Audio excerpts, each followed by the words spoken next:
Welcome to this explainer. We're skipping the fluff today and diving straight into a really fascinating medical mystery, one that actually shows up in pediatric clinics all the time.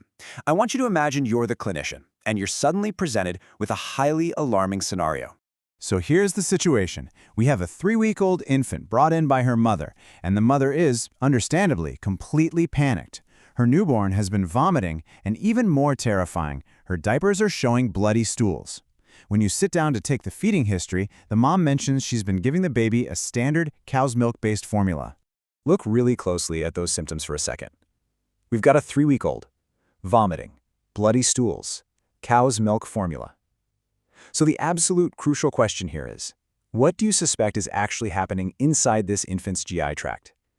Take a quick second to lock in your diagnosis before we reveal the answer. All right, the answer to our mystery is cow's milk protein intolerance. And here's the roadmap for how we're going to unpack this today. We just set up the 3-week-old mystery. Next, we'll be unmasking the true culprit. Then, we'll look at the 4 types of intolerance, contrast classic allergy versus FPIS, go over diagnosing the allergy, and finally wrap up with treatment and recovery. Okay, moving right along to Section 2, unmasking the true culprit. Right off the bat, we need to completely reframe exactly what this infant's body is reacting to, because the terminology itself can actually be a little misleading. See, this isn't really about milk as a fluid. Infants drink milk. That's literally what they do. This is specifically about an intolerance to the proteins found in that milk. And more importantly for our formula-fed babies, these exact specific proteins are highly prevalent in most basic infant formulas on the market right now. So remember, it's a protein problem, not a dairy liquid problem. Let's dive into Section 3, 4 types of intolerance. To really figure this out, we need to break down the medical clues by looking at the 4 different ways this specific protein intolerance can present in our pediatric patients.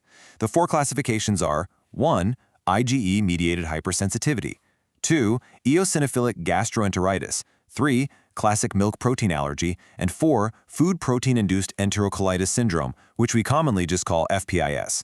This list right here is going to form the entire framework for our clinical investigation. Now, right away, we can actually start ruling things out for our specific 3-week-old patient. We can basically cross the first 2 types right off our list. Why? Well, because the IgE-mediated type 1 hypersensitivity typically presents much later, usually after a year of age, and it presents with hives and a wheeze, not bloody stools.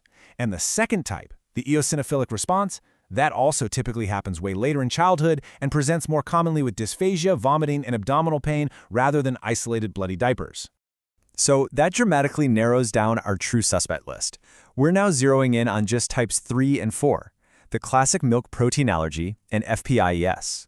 When you have an infant in their very first few months of life presenting with blood in their stool, these 2 right here are absolutely your primary suspects. It's really vital to understand the pathology going on behind the scenes. Both the classic allergy and FPIS are cellular immune-mediated processes. These are type 4 hypersensitivity reactions. Basically, the infant's cellular immune system is actively reacting against those massive proteins we talked about earlier. Recognizing that they share this cellular pathology is going to lead us to a highly critical clinical comparison. Which brings us to Section 4, classic allergy versus FPIS. As clinicians, we have to be able to distinguish between what is a very common, generally mild allergy and what is a genuinely severe syndrome. The stark contrast here really lies in both location and severity. A classic milk protein allergy is essentially a localized large bowel response. You'll see the bloody stool, sure, but otherwise, the infant is generally healthy and maybe just a little fussy.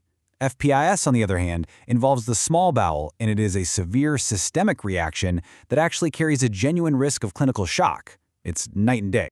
Let's compare those high-yield clinical features. A classic allergy patient has blood-streaked stools but otherwise looks totally fine.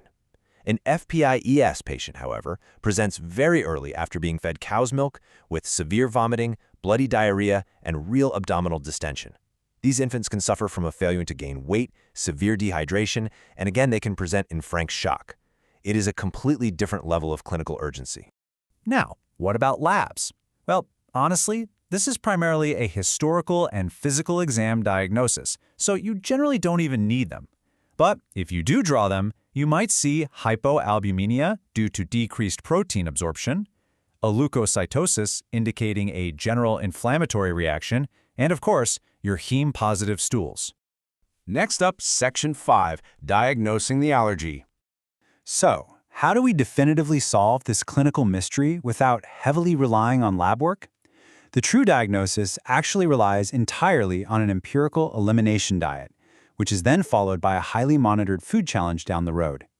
You eliminate the protein completely, you watch for the symptoms to resolve over a few days to a few weeks, and then, typically around 1 year of age, you re-administer the milk protein and check to see if those symptoms follow. Now, there is a very important clinical caveat here, depending on how the baby is fed. If the infant is breastfed, the mother can actually just eliminate cow's milk from her own diet. The breast milk adapts, and the infant can safely continue nursing. But if the infant is formula-fed, they absolutely must be switched to an elemental formula, something like Nutramigen or Elementum. In these formulas, the amino acid groups are broken down so incredibly small that they literally cannot physically form an allergen. Finally, let's look at Section 6, Treatment and Recovery. Okay, I need you to pay super close attention here, because there is a vital clinical warning you simply cannot miss. High-yield danger. Do not switch to soy formula. It is incredibly tempting for parents or even newer clinicians to just think, oh hey, they can't handle cow's milk, let's just use soy. Absolutely not. Roughly half of the infants who are allergic to cow's milk proteins have a cross allergy to soy proteins. It's basically a coin flip, and those are not odds you want to take. Avoiding soy is not a casual suggestion. It's a hard rule. Reintroducing soy to an infant, especially one suffering from the severe fpis variant we just discussed, isn't just ineffective, it could be frankly dangerous and trigger a massive systemic response. You must use the elemental formulas, no exceptions. In fact, for the treatment of those really severe FPIS cases involving enterocolitis, the infant may initially need to be made NPO and placed on IV fluids. You have to manage the dehydration and shock before you even attempt to introduce that elemental formula.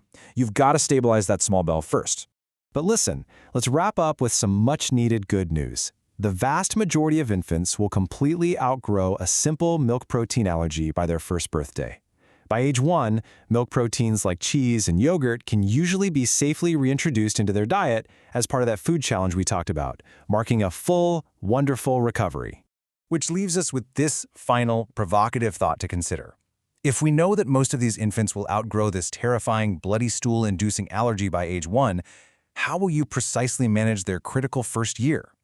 Because getting them safely to that first birth date requires your absolute vigilance, a really accurate initial diagnosis, and incredibly strict dietary management to ensure they thrive. Keep that in mind the next time a panicked parent brings in a crying 3-week-old. Thanks for joining me on this explainer, and keep learning.